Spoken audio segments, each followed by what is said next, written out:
Assalamualaikum warahmatullahi wabarakatuh. Bismillah, alhamdulillah, wassalatu wassalamu ala rasulillah. Surat Al-Baqarah ayat ke-107. A'udzu billahi minasyaitonir rajim. Alam ta'lam annallaha lahu mulkus samawati wal ardi wa ma lakum min dunillahi min waliyyin wala nasirin. Tiadakah kamu mengetahui bahwa kerajaan langit dan bumi adalah kepunyaan Allah Ta'ala, dan tiada bagimu selain Allah seorang pelindung maupun seorang penolong? Baiklah, kita mulai dari alam ta'lam. Diterjemahkan, tiadakah kamu mengetahui. Alam ta'lam sebagaimana sudah dijelaskan di ayat 106, kita bisa paham bahwa alam terdiri dari hamzah untuk istifham atau kata tanya, sedangkan lam merupakan huruf yang menjazmkan, dia menafikan, sedangkan ta'lam merupakan fi'il mudhari, dia kata kerja yang sedang berlangsung atau akan berlangsung. Diawali dengan huruf mudhoro'ah berupa huruf ta di sana, dan dia majzum karena diawali dengan lam, dan tanda jazmnya adalah harokat sukun di bagian akhirnya sehingga dibaca ta'lam. Berikutnya adalah annallaha. Annallaha, bahwa sesungguhnya kepunyaan Allah. Annallaha ini terdiri dari anna yang merupakan huruf musababil fi'li. Dia huruf yang beramal seperti fi'il. Kita ingat di penjelasan ayat sebelumnya juga, anna merupakan saudaranya inna yang tentu saja dia beramal menasabkan isimnya dan merofakkan khobarnya. Allah, lafzul jalalah, kenapa kemudian harokat akhirnya adalah fathah? Karena dia nasab sebagai isimnya anna. Berikutnya adalah lahu. Lahu diartikan baginya.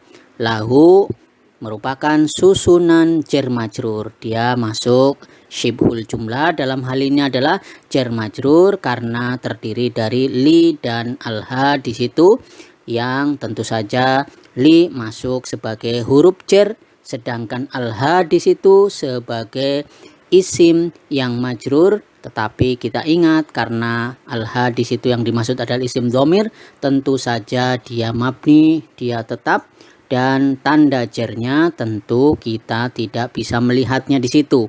Lahu merupakan susunan jar majrur, dia ta'aluk, dia berkaitan. Penjelas dari apa? Khobar muqaddam. Jadi dia adalah penjelas dari khobar yang diawalkan. Kita ingat, apabila syibhul jumlah baik jar majrur maupun dzaraf berada di awal kalimat, maka bisa dimaknai dia berkedudukan sebagai khobar muqaddam jika dia adalah jumlah ismiyah. Mulku. Mulku artinya kerajaan. Mulku dalam hal ini adalah merupakan mubtada muakhir. Dia adalah awalan yang posisinya diakhirkan karena dia diawali oleh syibhul jumlah, dalam hal ini adalah lahu. Mulku harokat akhirnya adalah dhammah karena kita ingat bahwa mubtada merupakan marfu'atul asma, isim yang rofa, dan tanda rofanya terlihat di situ harokat dhammah sehingga dibaca mulku. Berikutnya adalah as-samawati. Mulkus samawati artinya kerajaan langit. As-samawati merupakan mudhofun ilaih, karena kita tahu mulkus samawati merupakan idhofah, dia tumpukan kata, dia merupakan frase. Mulkus samawati, kerajaan apa? Kerajaan langit. Sehingga as-samawati, kenapa harokat akhirnya dibaca kasroh? Karena dia mengikuti pola jamak muannas salim yang ketika dalam keadaan majrur atau jar, maka tanda jarnya adalah harokat kasroh di bagian akhirnya sehingga dibaca as-samawati. Berikutnya adalah wal ardi.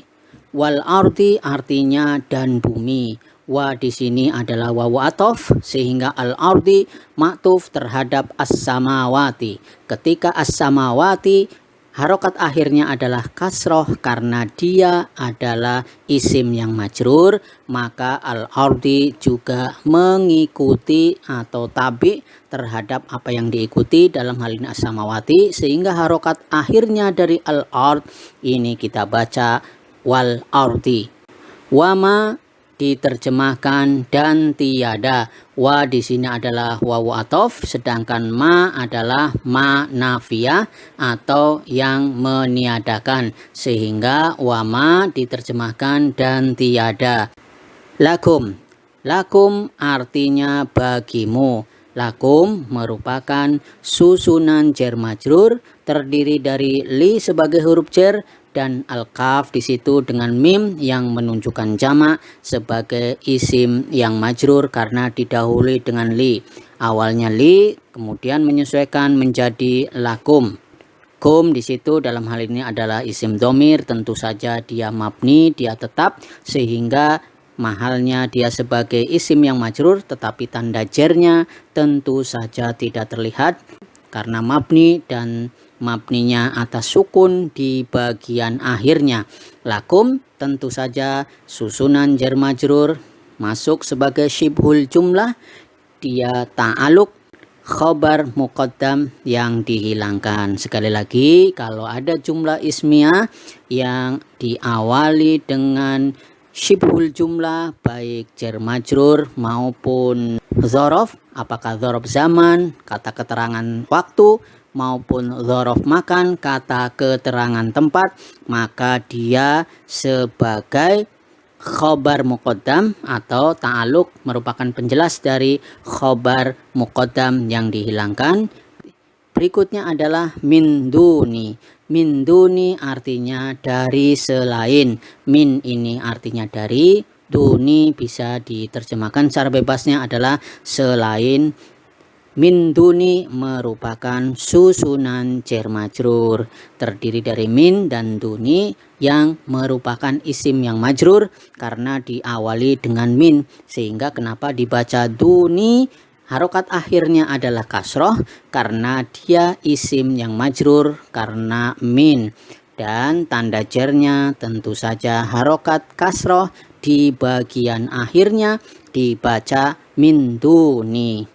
Berikutnya adalah Allahi, dari kata min dunillahi. Dunillahi ini adalah susunan idhofah, duni sebagai mudhof dan Allahi merupakan isim yang majrur karena dia sebagai mudhofun ilaih. Sekali lagi, Allahi, kenapa kemudian harokat akhirnya dia dibaca kasroh?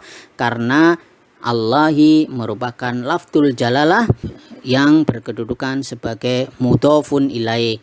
Tentu saja mudhofun ilaih majrur, tanda jarnya adalah harokat kasroh di bagian akhirnya.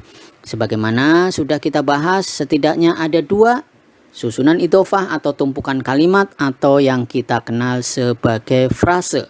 Yang pertama adalah mulkus samawati. Ini merupakan satu frase atau satu tumpukan kata yang memiliki satu makna, kerajaan langit, dan min dunillah artinya selain Allah. Mulkus samawati dan dunillah ini merupakan idhofah. Nah, kalau kita perhatikan sebagaimana penjelasan sebelumnya, maka ada beberapa kaidah mudhof mudhofun ilaih, kaidah dari idhofah atau tumpukan kata. Yang pertama, mudhof tidak boleh bertanwin. Nah, sehingga mulku dan duni tidak terlihat tanwin di sana. Itu yang pertama, tidak boleh bertanwin. Demikian juga ketika kalimat mulkus samawati, tidak boleh kita mengatakan mulkun as-samawati atau dunin Allahi. Yang kedua, mudhof tidak boleh dilekati dengan al. Mulkus samawati tidak boleh ditambahkan al mulkus samawati. Mulku dalam hal ini tidak boleh dilekati dengan al. Berikutnya yang ketiga adalah mudhofun ilaih harus dalam keadaan jar atau majrur. Bahasa singkatnya adalah dia harokat akhirnya adalah kasroh. Contohnya adalah mulkus samawati, maka mudhofun ilaih dalam hal ini adalah as-samawati, harokat akhirnya adalah kasroh. Demikian dengan dunillahi, Allahi merupakan mudhofun ilaih, harokat akhirnya adalah kasroh karena dia isim yang majrur sebab dia sebagai mudhofun ilaih. Yang keempat, mudhof boleh rofa, nasab, dan jar sesuai dengan kebutuhan. Mulku dalam hal ini berkedudukan sebagai mubtada, sehingga mubtada masuk dalam marfu'atul asma, tanda rofanya dalam hal ini adalah dhamma di bagian akhir. Maka mudhof boleh rofa, karena mulku merupakan mubtada, maka dia rofa, tanda rofanya adalah dhamma. Sedangkan perbedaannya dengan duni majrur, tanda jarnya adalah harokat kasroh di bagian akhir. Ingat, mulku dan duni sama-sama merupakan mudhof, tetapi duni dalam hal ini dia majrur, tanda jarnya adalah harokat kasroh di bagian akhirnya karena dia berkedudukan sebagai isim yang majrur karena didahului oleh min. Berikutnya adalah miwaliyin. Min waliyin artinya seorang pelindung. Min ini artinya dari, waliyin artinya seorang pelindung. Tentu saja kita ingat dalam hal ini adalah susunan jar majrur karena didahului dengan min sebagai huruf jar, dan waliyin merupakan isim yang majrur karena didahului dengan min. Berikutnya adalah wala nasirin. Wala nasirin artinya dan tiada seorang penolong. Wa di sini adalah wawu atof. Tentu saja wawu atof ini menghubungkan antara fiil dengan fiil dan isim dengan isim. Dalam hal ini isim dengan isim, yaitu menghubungkan antara nasirin dengan waliyin. La dalam hal ini adalah la nafiyah. Dia la yang meniadakan sehingga wala dan tiada. Nasirin ini adalah maktuf terhadap waliyin karena dihubungkan dengan wawu atof di sana. Dalam hal ini nasirin merupakan isim yang dihubungkan dengan waliyin. Nasirin tentu saja dia tabi, dia ngikut, sehingga harokat akhirnya adalah kasroh karena dihubungkan dengan wawu atof. Di ayat ini, alam ta'lam annallaha mulkus samawati wal ard wa ma lakum min dunillahi min waliyyin wala nasir. Alam ta'lam, ta'lam dalam hal ini adalah fi'il mudhari yang majzum. Kalau kita mau mentasrif ta'lam dalam hal ini adalah fi'il mudhari yang majzum, maka dia berasal dari fi'il madhinya adalah alima. Maka ketika kita mentasrif secara istilahi dari fi'il madhi, fi'il mudhari, masdar, fa'il, maf'ul, fi'il amr maupun fi'il nahinya, maka dari alima, ya'lamu, ilman, alimun, ma'lumun, i'lam, la ta'lam. Bagaimana kemudian ketika kita mentasrif secara lughawi, huwa huma hum, hiya huma hunna, anta antuma antum, anti antuma antunna, ana nahnu. Maka dalam hal ini maka bisa kita tasrif secara lughawi fi'il mudhari yang dimaksud dalam hal ini ya'lamu, maka menjadi ya'lamu, ya'lamani, ya'lamuna, ta'lamu, ta'lamani, ya'lamna, ta'lamu, ta'lamani, ta'lamuna, ta'lamina, ta'lamani, ta'lamna, a'lamu, na'lamu. Demikian maka secara ringkas bisa kita terjemahkan alam ta'lam annallaha lahu mulkus samawati wal ard. Tiadakah kamu mengetahui bahwa kerajaan langit dan bumi adalah kepunyaan Allah? wa ma lakum min dunillahi min waliyyin wala nasir. Dan tiada bagimu selain Allah seorang pelindung maupun seorang penolong. Demikian yang bisa disampaikan. Semoga Allah meridhoi kita dan memberikan rahmat kepada kita. Subhanakallahumma wa bihamdika asyhadu an la ilaha illa anta astaghfiruka wa atubu ilaik. Wassalamualaikum warahmatullahi wabarakatuh.